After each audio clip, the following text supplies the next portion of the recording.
Welcome to Real Estate Coaching Radio, starring award-winning real estate coaches and #1 international best-selling authors, Tim and Julie Harris. Real Estate Coaching Radio is the nation's #1 daily radio show for realtors who demand authentic, real-time coaching. Get ready for fluff-free, unfiltered, full-strength honesty about what's truly working to get you into action, helping others, and making money now in today's real estate market. Now to our hosts, Tim and Julie Harris. Welcome back to Real Estate Coaching Radio. We have a great show. Julie and I love talking about investment properties. If you guys come to the event that we're doing at the end of July and you corner us, chances are we're going to end up talking about one of a couple things: kids or investment properties or real estate transactions, of course. So we're going to pick up where we left off the day before yesterday, and we're going to be talking about multifamily property investing, but 4 types of loans. And now, remember, if you're listening for the first time to today's podcast, it's important that you go back and listen to the series we've been doing on investing in real estate. So it's our premise that as normal folks who, like you, like all of us listening, like 99% of the people on the planet, the easiest and the best way to create long-term, ever-increasing wealth is through investing in real estate. And we teach you guys through our coaching program how to create a very profitable real estate practice. And with that profit, we strongly suggest you invest that money into profit-producing investment properties. And ultimately, your goal is to be rich. And the definition of rich, and it's very simple. This is not a PC, social construct. This is just a very simple understanding of what rich is. Rich is where your money works for you and you no longer have to work for your money. That's it. That's as simple as it has to be. So if you have enough investment properties that are producing enough income after all expenses, and we explained that on previous podcasts, and obviously we go into a lot of that in chapter 17 of our international best-selling book, Harris Rules, you can go through and you can actually learn exactly how you can figure out how many investment properties you need to have the cash flow pay for all your personal overhead. So here's the goal. I'll humbly suggest to all of you listening that you have enough investment properties purchased that you don't have to work anymore, because the money that's coming in off the investment properties is enough to cover all of your personal overhead. That's it. Look, I know in some cases it's going to be a big challenge because some of you guys have hellacious personal overhead. But for most of you, your personal overhead is around $7,500 a month. You can tell I've had this conversation with about 1 billion agents over time. And as such, I happen to know for a fact that you guys can usually, in most markets, you can usually buy fewer than 10 investment properties, usually around 8, and you can have all of your overhead covered. So that is a challenge I set for all of you, and at least open your mind to the fact that you can be rich. You can literally have enough income coming off passively from your investment properties that if you chose to, you wouldn't have to work anymore. Now, here's the irony of it. Having helped many, many agents, I don't even know how many, thousands at this point, get to that point where they have money working for them and they no longer have to work for their money. That's always the premise of every coaching relationship we have. The agreement that you want to be financially free so you can actually be free, where you can be rich. That is kind of the working premise that we assume all of you guys are coming to us with. When you get there, here's the magic that happens. You don't want to stop working because the money that you're earning doesn't go to paying bills and debt obligations anymore. The money you're earning can go to doing things with charity, doing things with your church, synagogue, mosque, doing things like vacations. I just talked to one of my coaching clients and he got back from Costa Rica and now he's planning another vacation to Tulum, Julie. Wouldn't that be nice to go to Tulum this time of year? Nice. Down in Mexico, down the Marine River. Yeah. And so he's going down there in 2 weeks. He has he does these unplanned vacations all the time. Julie has folks that do the same thing. Europe, I'm going to France for 2 weeks. How can they afford to do it? It's because they followed our formula and they've gotten to the point where they are rich, where their money works for them. They no longer have to work for their money. And the real estate revenue that they have coming in, the profit they have coming in, goes to doing things that they want to do with their lives because all the have-to-dos are paid for. I want you guys to think about that. Isn't that really the whole damn reason you got into real estate in the first place? Because you wanted to get to the point where you have that passive income? Well, guys, the steps to get there are not that complicated. You just have to basically allow yourself to follow an uncomplicated path because so many of you love the complicated. You want these complicated CRMs. You want to believe you have need to have a fancy logo and a big team. You want to believe that that to be successful in real estate, it has to be this big, complicated, analytical shit show of a mess. It doesn't. Real estate is very simple and elegant when you allow it to be. I'll make it very simple for you. And then Julie has some comments on Facebook that she's going to read. I had a call right now. I'm not going to say his last name. I just hung up with him. I know he listens. Steve, hello. He's in Tennessee.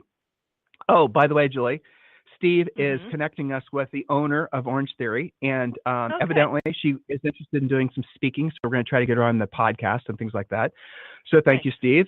This is the same Steve that sent Zoe the flowers, by the way, so very nice man. So here's a conversation I had with, yeah, that's right. Send a picture.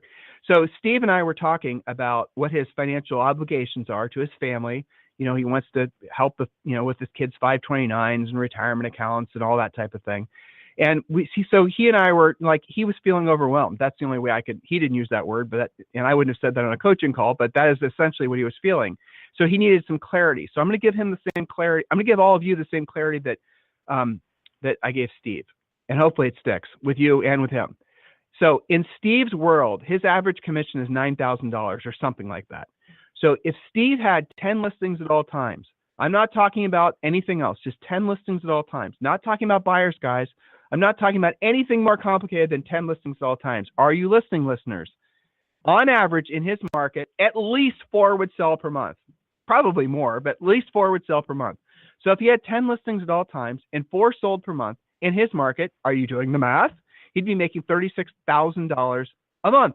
$36,000 a month is basically $500,000 a year, which would not just meet, but it would exceed by some margin the financial requirements for everything that he has to earn to pay all of his, you know, basically meet his family's obligations, and all the stuff that he wants to earn, the fun money, the stuff that he wants to do beyond his, you know, familial obligations, and working towards obviously the passive income from investment properties, which he's already doing, by the way, fantastic at. So guys, do you get the point there? His world is 10 listings at all times. I had, remember the call I had with the coaching client I was telling you guys about a second ago, who just got back from Costa Rica and now going to Mexico. He doesn't need 10 listings at all times because his average commission is 45 grand. So he only needs all right. He only needs 5 or 6 listings at all times. And basically he makes consistent enough money that he has a great lifestyle, drives a new G-Wagon. He lives in near Malibu. He has a farm with goats. He has a bunch of kids. You know, he has this really wonderful lifestyle out near the ocean in California. And he has to have 5 or 6 listings at all times. That's it. So when he and I have our coaching calls, that's what I focus on. I focus on what's in contract, what do you have pending, how many leads do you have? I mean, even at his level, making millions of dollars per year, that's in essence the most important value that I can bring to our coaching with him, is keeping him on track with focused on what we call your magic number. And the magic number is the number of listings you need at all times. So listen, as we go through this year, you guys are going to be inundated, especially now, with all these people that are trying to sell you what really amounts to, it's never complete bullshit, but it's mostly bullshit because it's overly complicated, speculative garbage that probably will never work. And I'm talking about the lead sellers. I'm talking about the long-term mail campaigns. I'm talking about the farming. I'm talking about all the stuff. And I want you to see, and I want you to be honest about this. The reason that you find that stuff sexy and attractive, it's because it's passive. It's because it strikes your lazy bone because you convince yourself you don't actually have to do anything. You don't have to have any skills. Hey, man, I'm going to buy some leads. I don't need no skills to buy leads. I just give them a credit card number. I'm going to send out some postcards. No skills needed. Sellers are going to line up and call me. Look, I'm not saying that stuff summarily doesn't work, because it does. It does over time, but it doesn't work consistently. I have folks, Julie and I have coaching clients who do radio ads as a spoke on their wheel. Their primary spoke is always proactive lead generation, but because they're selling hundreds of houses per year, they've added other spokes that are more passive. That's the order in which you should do it. Proactive first, passive second. Most of you will never have to add passive because your proactive will work to exceed all your goals, like I described to you with Stacy and Steve earlier, right? I mean, 10 listings at all times, guys, he can just do that doing proactive. Easy. So when you start expanding into these other things, you know, the radio and the passive stuff, the danger you run into there is you stop doing the proactive stuff. And always the passive stuff has a shelf life that it does not last forever. It does not work forever. Facebook ads, oh my God, everyone was talking about those like 5 years ago. People are still talking about them, but they don't work like they did 5 years ago. They worked marginally well 5 years ago, but now it's oversaturated. Too many people doing it. Buying buyer leads from Zillow, same thing, but that really worked well up to about 2011. Oversaturated, same problem we're having. You guys, this is all information that if you don't have, you should just listen to your coach or your future coach, whatever status we hold with you right now, and get this really deeply rooted into your conscious brain. You need to learn how to generate your own business, because as all, I know I have one client who basically was heavily invested in radio ads. He advertises on KFrog out in the LA area, Inland Empire, and the ads aren't working. They've stopped, dried up. Why? Because other agents are now doing similar ads on the same radio station, of course. So he's not getting leads anymore. So now he had stopped prospecting. He hasn't been doing it consistently. He was only doing it a little here and there. And now he's having to go back to prospecting. And now he's swearing he's never going to get away from prospecting again. Because prospecting, learning how to proactively generate your own business, always works. And it gets better as you get better. It gets better as you get more disciplined. You see the difference here, guys? Do you see what we're trying to sell you? It's called the truth, versus the other people who are trying to sell you into stuff that basically is tickling your lazy bone. Do you guys understand what I'm trying to say? Julie, does this make sense? You can tell I've had like 6 coaching calls in a row. And some caffeine maybe, but. And some caffeine, yes. Well, absolutely. Do you want to run your business on hopium and speculation, or based on a very much proven plan that is long-term and sustainable and duplicatable and will iron out those hiccups and those cash spurts and give you the cash flow that you need? And then you combine that with what you do with that consistent income, those consistent commissions.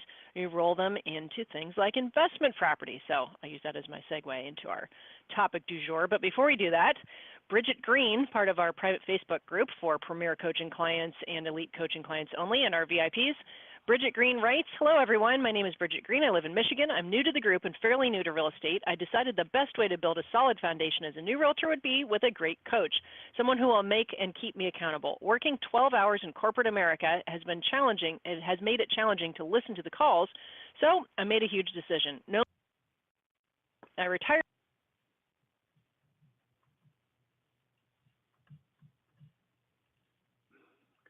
fellow Premier Coaching member on Facebook responded to her. This is from Regina Rockymore Upshaw. Congratulations on making such a leap of faith. Coaching and your personal development are what will help set you apart, and Tim and Julie have both. It's a wealth of information and an entirely new learning curve, but you will do fine. Stay focused and encouraged. Get your treasure map done, as it will help you with staying on track. You got this. Now go Julie? get them." So, Julie? Yes. Yeah, your phone just dropped. Your phone just sputtered a little bit. Oh, no. Or your mic. So you're fine now. We can hear you. Just make sure that Okay. you're not. Okay. Just be very careful. Yep. Tell me if I need to dial back in. But I'll proceed. No, you're fine. Everything's good.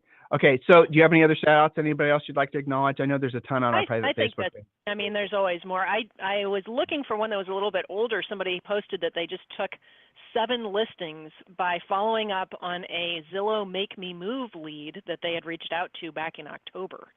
So yes, pay attention to those Zillow Make Me Move leads. We're going to talk more about that on our Premier Coaching call this afternoon. But I am ready to jump into our content. We've been talking about multifamily.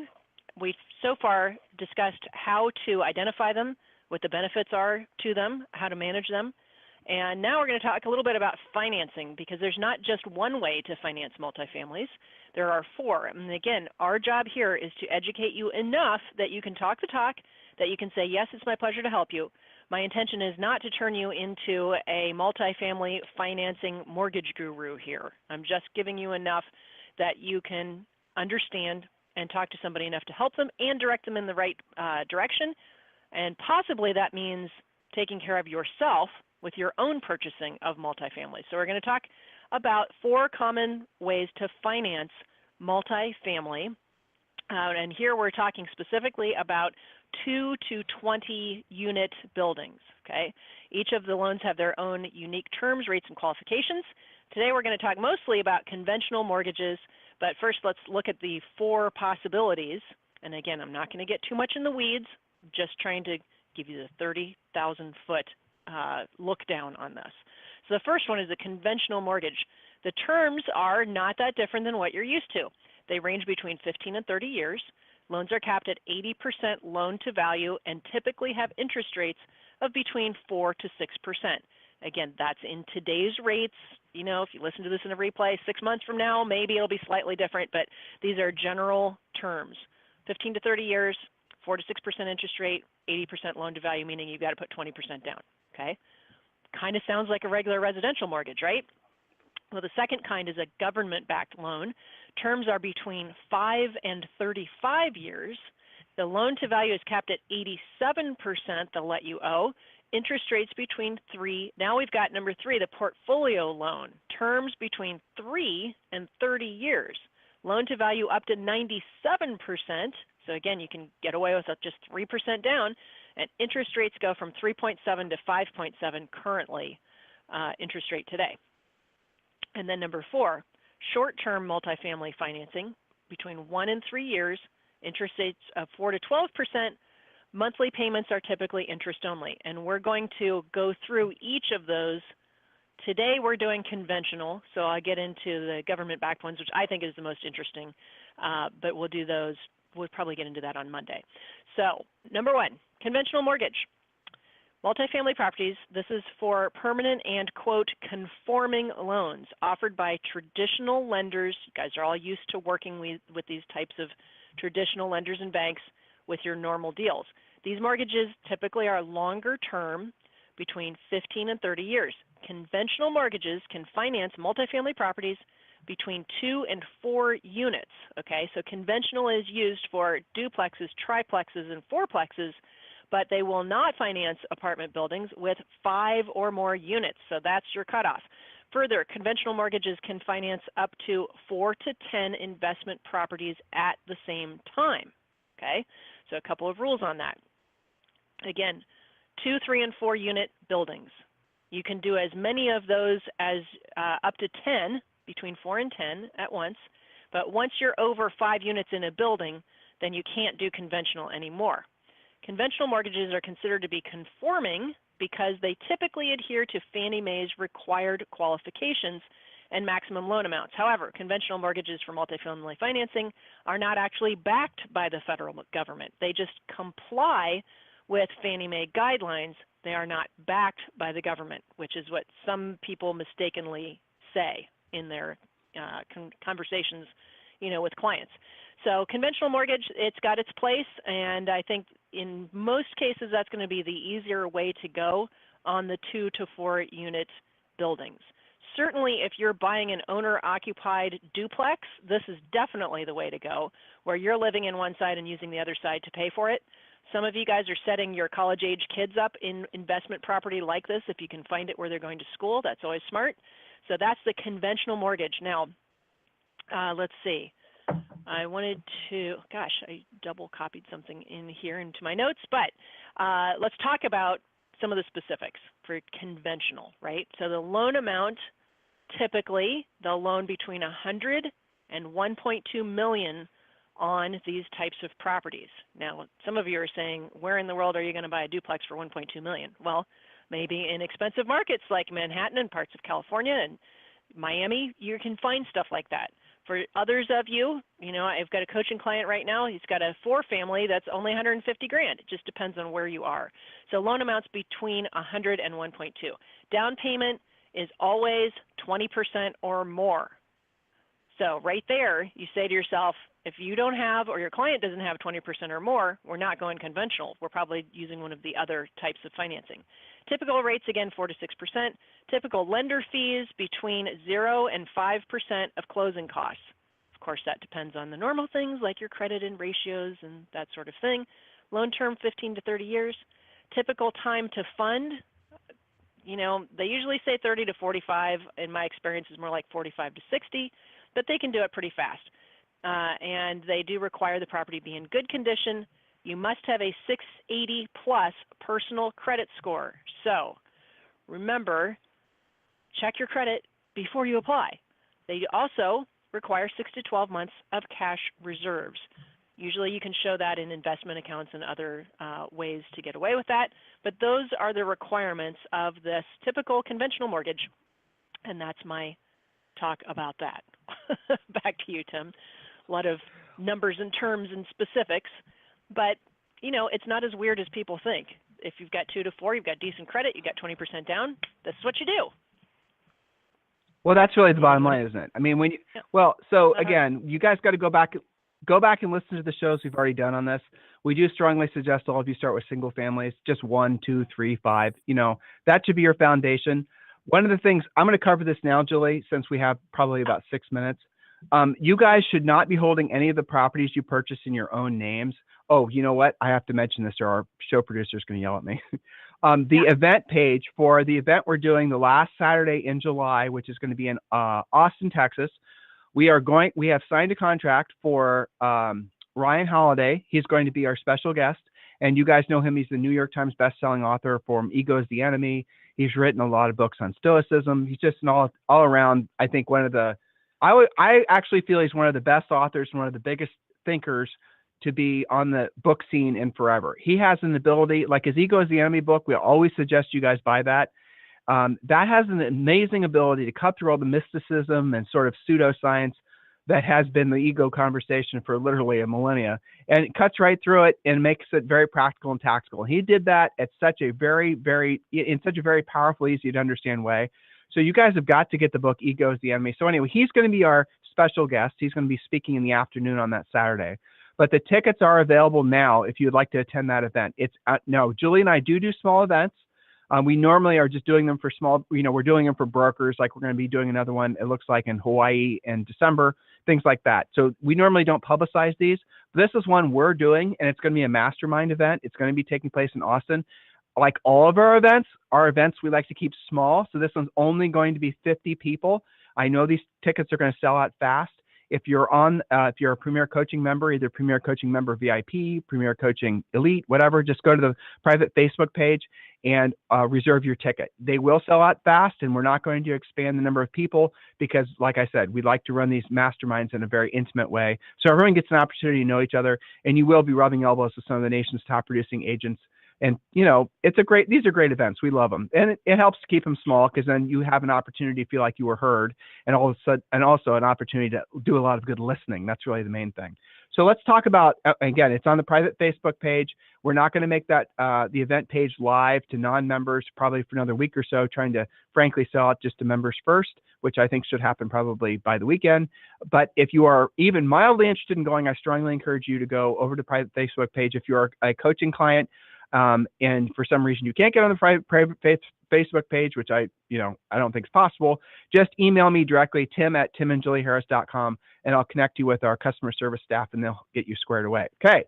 So when you're purchasing rental properties, it is very, very important that you guys do not purchase these, and you can purchase these in your name with regards to getting the loan. But what I want you to do is I want you to put them into probably an LLC, not accountants, not attorneys, but probably an LLC.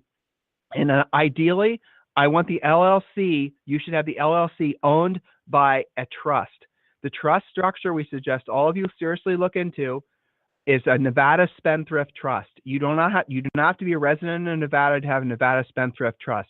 Other states have good trust laws too, like Texas, but most states have really, really crappy trust laws where they offer you virtually no protection whatsoever.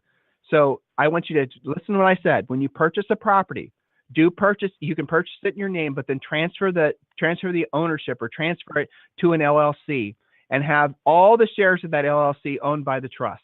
That makes it so that, and here's what I'm trying to do, is protect the equity you have in the property and protect you personally from anything that might happen in the property. For example, if you have somebody slip and fall in the property and you own the property in your name, and I know you guys have heard of this happening before, that person, it doesn't even matter if it's not a tenant.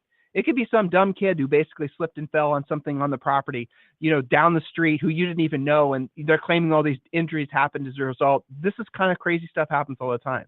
Your umbrella insurance policy, if some of you, all of you should have that too, won't protect you completely. So what you need to do is you need to protect your personal assets, because if there's an injury that occurs on your property, they could not just, if it's not protected behind an LLC like I just described, they can then go after your personal assets. They can sue you for your personal assets if they, if they win, obviously. And if they win and it's against your LLC, then they could only go after the equity in the property. Do you guys follow me here?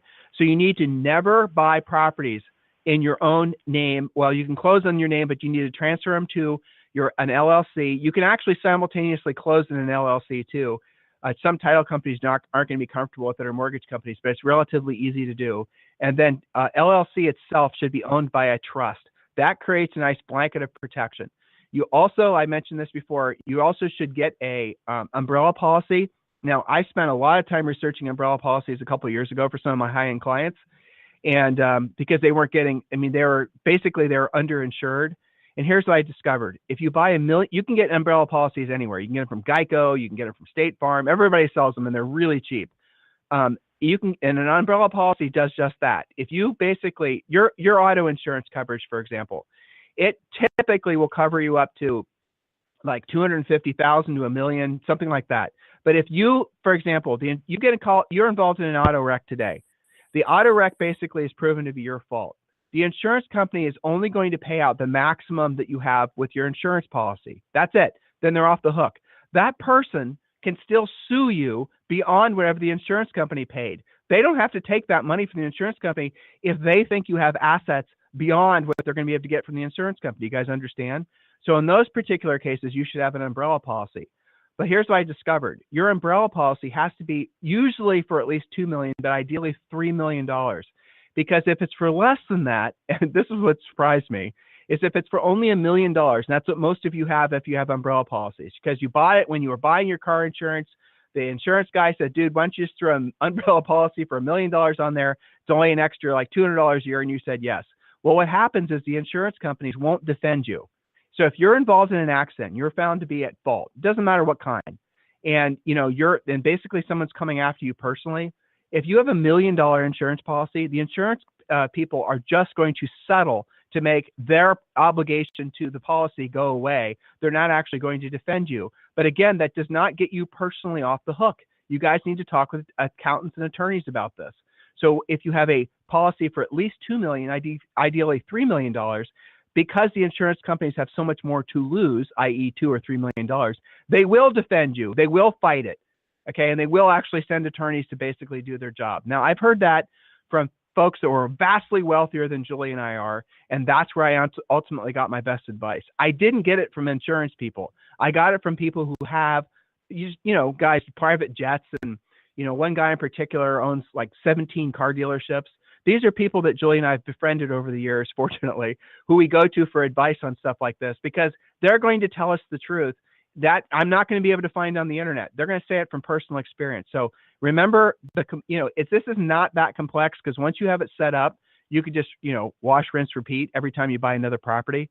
But this is how, when you're structuring your assets. So let's say you do get to a point where you are rich, where your money works for you, you no longer work for your money, where your cash flowing properties are covering all your personal overhead. You got to protect it. You got to protect it like a mama bear, right?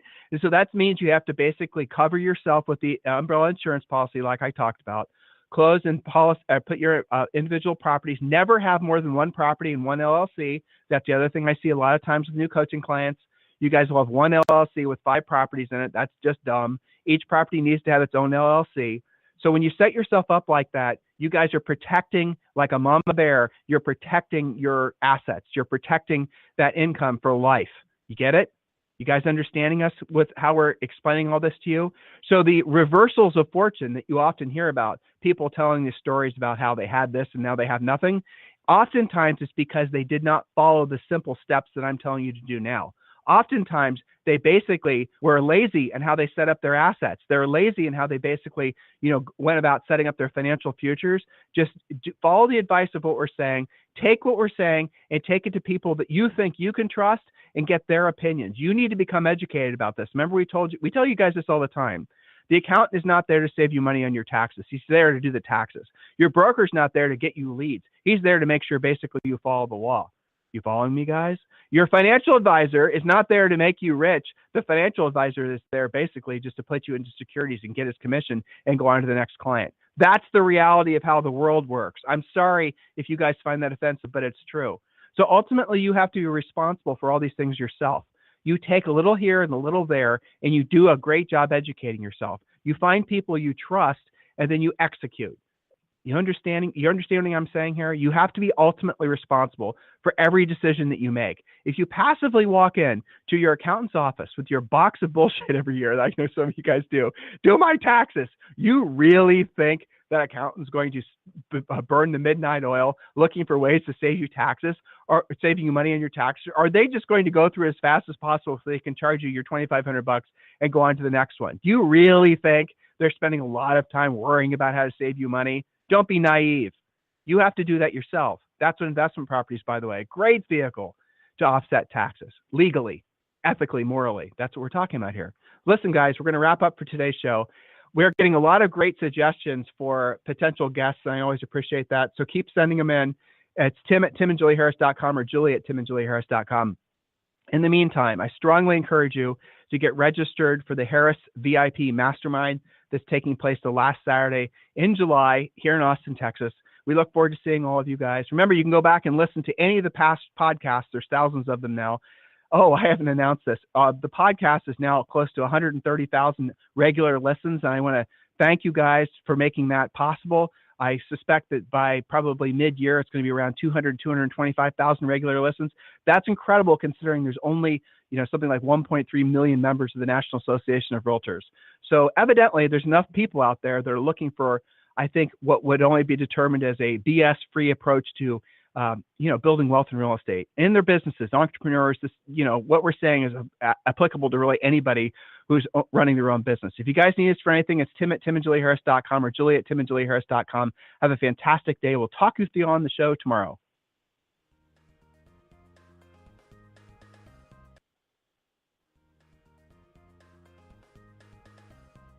This program has been a presentation by Tim and Julie Harris, Real Estate Coaching. For more information on our real estate coaching and training programs, visit our website at timandjulieharris.com.